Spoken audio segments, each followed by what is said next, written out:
আসসালামু আলাইকুম। কি অবস্থা জনগণ? আজকে সকাল সকাল রওনা দিছি মিশন গাইবান্ধা বালাসী ঘাট। ঘাটত আসে কোনো কথা না কয়ে আগে নৌকা ভাড়া করছে।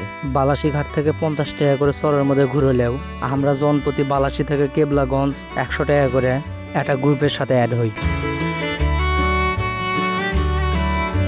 নৌকো ছাড়তে না ছাড়তে পারবে টাইমের ছবি তোলা শুরু হয়ে গেছে। পুরো সময়টা এত সুন্দর কাটিছে, ভাষায় প্রকাশ করা অসম্ভব। আমরা যখন গেছি নদীর কেবল নতুন পানি।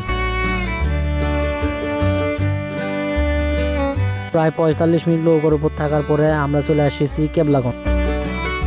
নৌকার মাঝে আমাকে নামে দিয়ে গেলো, মামা আপনাকে সময় 40-45 মিনিট। এই এলাকাটা পুরোটা ঘুরে বেড়াবো আর বাজারটা ঘুরে দেখবো আর এই এলাকার লোকের সাথে একটু কথাবার্তা কম। কি উপজেলা এটা?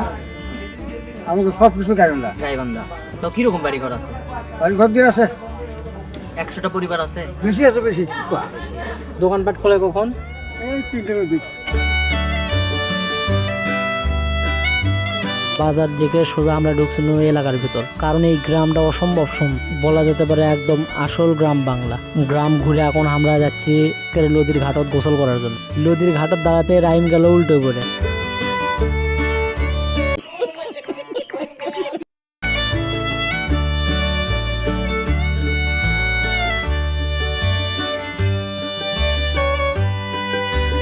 গোসল তো করেছি, এদিকে পেটের মধ্যে ইন্দুর দৌড়চ্ছে।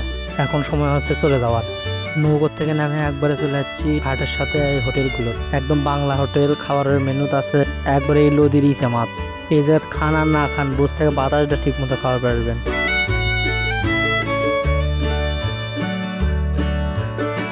আমার একটা ব্যক্তিগত পরামর্শ, সগলি এই জায়গাতে আসে অন্তত এই জায়গার খাবারগুলো টেস্ট করবেন। নদীর একদম টাটকা মাছ।